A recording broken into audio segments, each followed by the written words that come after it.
Bienvenida o bienvenido a esta exploración. Hoy nos vamos a meter de lleno en los primeros siglos del cristianismo.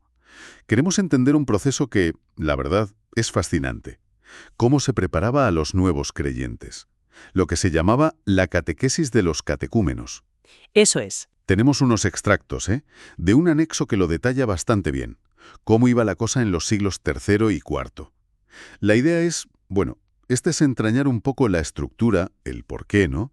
El propósito y el impacto que tenía ese camino, el catecumenado. Un camino, ¿sí? Y todo esto en un momento, de expansión brutal para la Iglesia primitiva. Un contexto movidito, vamos. Vale, pues a ver qué sacamos de aquí. Para empezar, situémonos un poco. Siglos III y IV. Como decíamos, la Iglesia crece.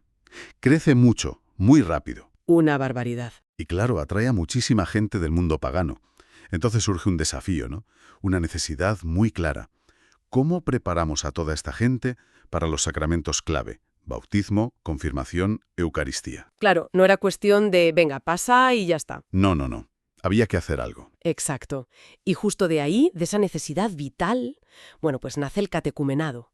Y es crucial entender que no era un cursillo acelerado de fin de semana, ¿eh? Ya me imagino, ¿no? Era un camino, un itinerario muy estructurado, un proceso de formación, de transformación personal, que podía llevar bastante tiempo. ¿Tiempo? ¿Cuánto tiempo más o menos? Pues mira, lo fascinante, y creo que aquí está una de las claves que revelan las fuentes, es cómo estaba organizado, en etapas muy, muy definidas y pensadas para un cambio. Un cambio profundo, no solo de ideas, de vida. Podía durar meses, incluso años. Años. Vaya, etapas, un itinerario.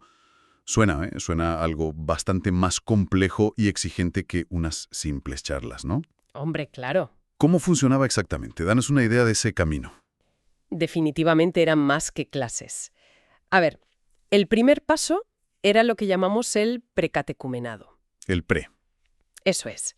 Imagina que es el primer contacto real. Alguien siente una inquietud, oye hablar del Evangelio. Escucha el anuncio inicial, lo que se llama el querigma, ¿no? Esa proclamación básica, Jesús muerto y resucitado. El núcleo. El núcleo. Y ojo a esto, que ya dice mucho. Desde este primerísimo momento, antes de ser admitido oficialmente como catecúmeno, ya se pedía, se requerían muestras de una vida que empezaba a ir en esa línea.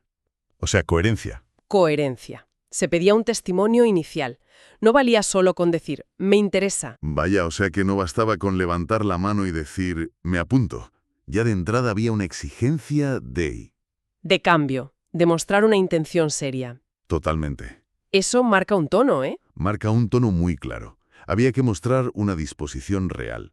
Si se superaba ese primer umbral, digamos, entonces sí, se entraba en el catecumenado propiamente dicho. La fase principal. Esta sí era la fase larga, el corazón del proceso. Como te decía, meses, a veces incluso años. Dependía de la persona, de cómo iba, de la comunidad local también. Claro. Y aquí es donde recibían ya una enseñanza sistemática, profunda, sobre la fe. ¿Qué tipo de enseñanza? Doctrina pura y dura. En plan teología. Era más amplio, ¿sabes? Se profundizaba en el credo, sí, artículo por artículo. Se explicaba el significado de los sacramentos que iban a recibir, sobre todo bautismo y Eucaristía. Y se abordaba de lleno la moral cristiana. La vida práctica. Eso es, cómo vivir esa fe. Pues en la familia, en el trabajo, en la sociedad. Era una formación, integral. Cabeza, corazón y manos, por así decirlo. Entiendo. Doctrinal, moral, espiritual. Completo. Mencionaste antes que había etapas definidas. ¿Había alguna particularidad en cómo participaban ellos en la vida de la comunidad durante esta fase larga? Sí, y es una muy, muy significativa. Revelan mucho de su mentalidad, yo creo. Los catecúmenos podían, y de hecho debían, participar en la primera parte de la celebración del domingo. La de la palabra, ¿no? Justo. Lo que hoy llamamos liturgia de la palabra. Escuchaban las lecturas de la Biblia, el homilía del obispo o del presbítero. Aprendían. Hasta ahí, bien. Pero, y aquí viene lo curioso, lo que choca un poco hoy, justo antes de empezar la parte central de la misa, la plegaria eucarística, la comunión, ¿Qué pasaba? pues que eran despedidos formalmente. Un diácono solía decir algo tipo, los catecúmenos pueden retirarse. Y se iban. Espera. Les echaban. O sea, les pedían que se fueran. Visto desde hoy suena un poco fuerte, ¿no? Casi como excluyente. Sí, sí, la reacción hoy es esa. Pero hay que intentar entender la pedagogía que había detrás. No se veía como un rechazo personal, ¿sabes? A ver, explícamelo. Era una forma de, bueno, de proteger y de realzar la sacralidad de los misteria, de los misterios sagrados, especialmente la consagración y la comunión. ¿Reservado para iniciados? Exacto. Se reservaba exclusivamente para los bautizados, los iniciados. Tenía una doble función, creo yo. Por un lado, subrayar lo sagrado, lo trascendente de la Eucaristía. Y por otro, y esto es clave, incentivar en el catecúmeno el deseo. Ah, El deseo ardiente de llegar a participar plenamente. Creaba una sana expectación, ¿entiendes? Un respeto profundo, un anhelo por eso que aún no podían experimentar del todo. Era parte de formar el deseo. vale, vale. Visto así tiene más sentido. Una pedagogía del misterio y del deseo. Una separación clara en el momento cumbre que en realidad buscaba atraer más, no excluir. Vale, pillo la idea. ¿Y qué pasaba después de esta etapa larga de formación y expectación? Pues que el proceso se intensificaba. Muchísimo. Al acercarse la Pascua, las semanas de la Cuaresma eran el momento clave, el decisivo. ¿La recta final? Eso es. Los catecúmenos que se consideraban ya preparados entraban en la etapa final, la de los iluminandos o fotisómenoi.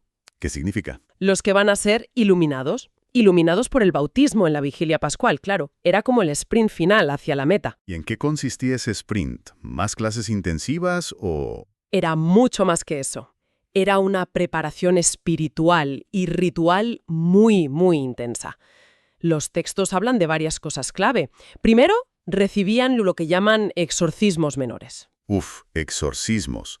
Suena a película de miedo. ¿Qué va? Nada de eso. No hay que pensar en esas escenas, para nada.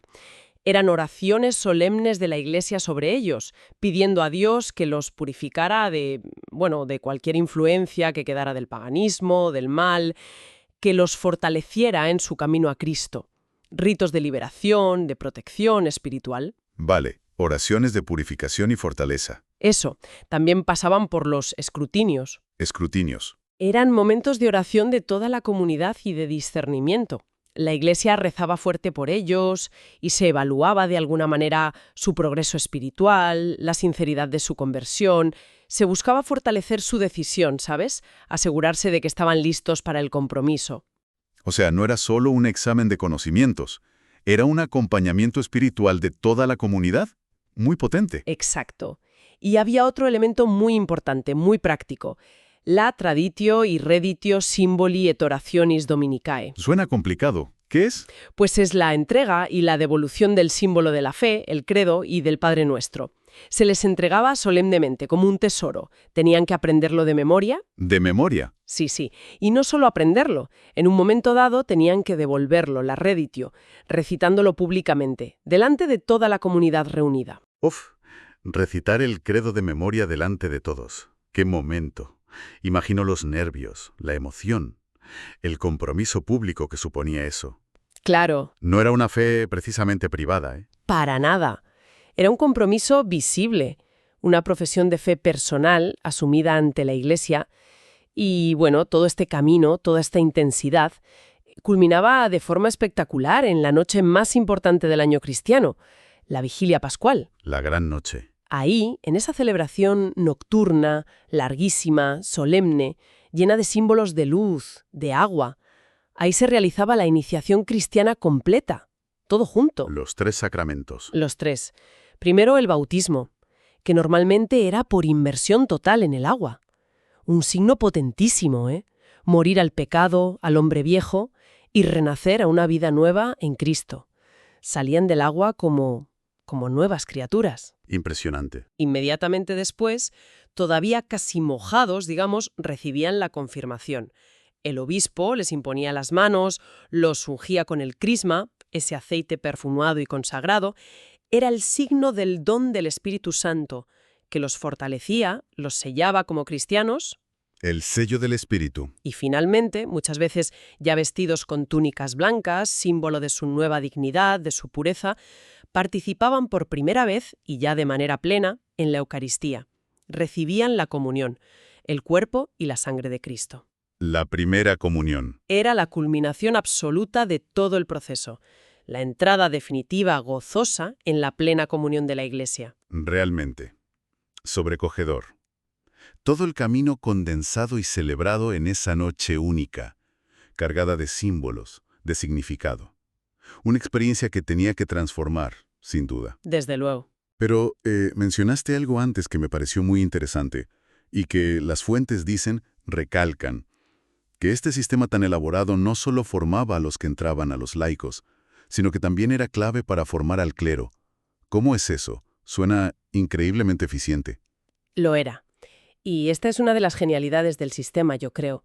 Revela una visión muy integrada de la vida de la Iglesia. La formación de los catecúmenos no era tarea solo de especialistas, ¿sabes? Involucraba a toda la comunidad y de forma muy especial a los distintos ministerios. Era como un campo de entrenamiento. Exacto. Era un campo de entrenamiento práctico y esencial para el clero. Aprendían haciendo, pero en lo más importante, en engendrar nuevos cristianos. ¿Puedes darnos ejemplos concretos? ¿Cómo se formaban los distintos ministros ahí? Claro, mira. Por ejemplo, los lectores. En esa época era un ministerio específico, ¿eh? Gente encargada de proclamar la palabra de Dios. Ajá. Pues se ejercitaban y perfeccionaban leyendo las Escrituras en las reuniones de catequesis y en la liturgia de la palabra a la que asistían los catecúmenos. Aprendían a proclamar con claridad, con unción, a transmitir el mensaje de forma viva. Aprendían a comunicar la fe. Exacto. Luego los diáconos. También tenían un papel fundamental. Ayudaban al obispo y a los presbíteros en la enseñanza, sobre todo en lo más práctico de la vida cristiana.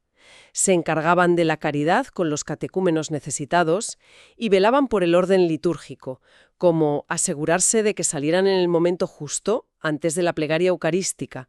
Aprendían a servir, a organizar. Servicio y organización. Y, por supuesto, los presbíteros, los curas de hoy y sobre todo el obispo eran los principales catequistas, los responsables últimos de transmitir fielmente la fe apostólica, la tradición. Para ellos enseñar el credo, explicar la Biblia, discernir si los candidatos estaban listos, presidir los ritos, todo eso era parte esencial de su ministerio y a la vez su formación continua como pastores. Entiendo perfectamente. Era un ecosistema formativo. O sea, formar a otros te formaba a ti mismo en tu propio ministerio. Justo eso. Una visión muy orgánica, muy inteligente de la Iglesia como cuerpo vivo. Y has recalcado varias veces la Eucaristía como el punto culminante, ¿no? La meta de todo este camino largo y exigente. ¿Era simplemente el premio final por superar las pruebas? ¿O su importancia iba más allá? Infinitamente más que un premio. Era el sol hacia el que giraba todo el sistema planetario del catecumenado. Buena imagen. Toda la formación doctrinal, saber en quién y qué creemos, toda la formación moral, cómo vivir esa fe y toda la preparación litúrgica, cómo celebrar. Todo apuntaba a un único fin: poder participar plena, consciente y fructuosamente en la mesa del Señor, en la Eucaristía. Todo convergía ahí. Totalmente. Y las fuentes subrayan algo clave, que ya hemos tocado. Se insistía muchísimo, machaconamente, en que para acercarse a la Eucaristía no bastaba con tener una fe recta, o sea, creer correctamente lo que enseña la Iglesia. No bastaba la ortodoxia. No. Era igualmente indispensable llevar una vida coherente con esa fe.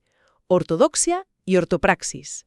Creer bien y vivir bien. Iban juntas, inseparables. Ah, claro, ahora conecta perfecto con lo que decías antes de la exigencia de testimonio desde el principio y la pedagogía de la espera antes de la comunión. No era solo secreto, era preparación integral. Exactamente. La idea era meridianamente clara. Solo quien había sido lavado, regenerado por el bautismo, fortalecido por el Espíritu en la confirmación y se comprometía de verdad a vivir según el Evangelio, solo ese podía acercarse a recibir el cuerpo y la sangre de Cristo. Tenía que haber una disposición interior y exterior. Claro, la comunión no se entendía como algo primado o mágico. Era la expresión suprema de la koinonía, de la comunión con Dios y con toda la Iglesia. Era entrar en el corazón mismo de la vida divina y eclesial. Por eso se preparaba con tanto esmero, con tanta exigencia, era el tesoro más grande. Entendido. Y aquí es donde la cosa se pone, si cabe, todavía más interesante. Las fuentes hablan de una dimensión apologética de todo este proceso. Apologética viene de defensa, de dar razón de la fe. ¿Qué nos dice este sistema tan estructurado sobre la imagen que la Iglesia primitiva quería dar de sí misma? ¿O cómo se defendía quizás de críticas o malentendidos del mundo pagano?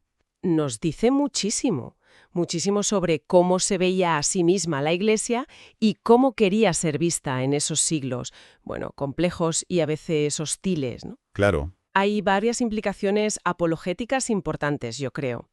Primero, este sistema tan organizado demuestra de forma palpable que la Iglesia desde muy pronto no era un club de amigos con ideas raras o una secta emocional y desestructurada. Que era algo serio. Era una comunidad seria, enagógica, con una estructura clara, un proceso definido para entrar. Refutaba la idea de que ser cristiano fuera algo improvisado o caótico. Mira qué organización tenemos. Vale, primer punto, seriedad y organización. Segundo, el propio rigor y la duración del catecumenado eran una defensa contra la acusación de que el cristianismo fuera, una moda pasajera. Un sentimiento superficial. O una filosofía más entre tantas que había. Que no era algo ligero. No, exigía estudio intelectual, entender el credo no es fácil, un compromiso moral profundo, cambiar conductas a veces muy arraigadas en la cultura pagana y una conversión real que se pudiera ver en la práctica. Demostraba que ser cristiano era algo serio, que implicaba y transformaba la vida entera. Era una respuesta viva a quienes pudieran trivializar la fe. Entendido. No era una moda, era un cambio de vida. Y tercero, y esto es fundamental, volviendo a lo que acabamos de hablar, la centralidad absoluta de la Eucaristía y esa preparación tan cuidadosa para acceder a ella. Eso manifestaba sin lugar a dudas que este sacramento no era un simple símbolo, o una comida de hermandad sin más, o un rito mágico raro como a veces decían los paganos. Nada de eso. Nada de eso. Desde el principio, como demuestra esta práctica universal, la Eucaristía era vista como el corazón palpitante, el centro neurálgico, la culminación, centro y culmen de toda la vida cristiana. Era el misterio por excelencia, el sacramento más sagrado, al que solo se podía acceder tras una iniciación seria y una transformación interior. Toda la arquitectura del catecumenado se levantaba sobre esta altísima concepción de la Eucaristía, defendiéndola de cualquier posible banalización. Potentísimo. Entonces, si intentamos resumir el gran mensaje que nos llega de estas fuentes sobre el catecumenado, hemos visto un proceso detallado, exigente, gradual. Mucho. Un camino que no solo integraba a los nuevos creyentes en la fe y la comunidad, sino que al mismo tiempo forjaba la identidad y la habilidad de sus pastores. Y todo ello orientado a la Eucaristía, entendida como el núcleo vital. Lo que emerge es la imagen de una iglesia primitiva, extraordinariamente consciente de sí misma, de la seriedad del compromiso cristiano que proponía, y dotada de una pedagogía muy elaborada para transmitir su identidad. Así es. Nos revela una comunidad que no separaba la fe de la vida, que valoraba por encima de todo la coherencia entre ambas. Una comunidad que entendía la pertenencia a ella no como algo automático o superficial o solo social. No era un club social. No, era un camino dinámico de conversión personal y de inserción comunitaria. Un camino que culminaba y a la vez se realimentaba siempre en la participación plena en el misterio eucarístico, fuente y cumbre de la vida eclesial. Es un testimonio impresionante de vitalidad y de seriedad. Y esto, claro, inevitablemente nos deja con una pregunta resonando. Si contemplamos la profundidad, la estructura, el cuidado, la exigencia que esta iglesia antigua ponía en el proceso de acoger, de formar, de integrar a sus miembros, ¿qué nos sugiere o qué preguntas nos plantea sobre cómo nuestras comunidades actuales, sean de fe o incluso pensemos en otro tipo de organizaciones, de movimientos con ideales fuertes, cómo afrontan hoy esa tarea, la de incorporar, formar y comprometer realmente a sus miembros? Buena pregunta. Se perciben ecos de ese esmero por la preparación, por la coherencia, por generar un sentido de pertenencia profundo, o quizás notamos, una cierta ausencia, una prisa, Una superficialidad en contraste con este modelo antiguo. Ahí queda la reflexión, ¿no? Para seguir dándole vueltas más allá de nuestra conversación.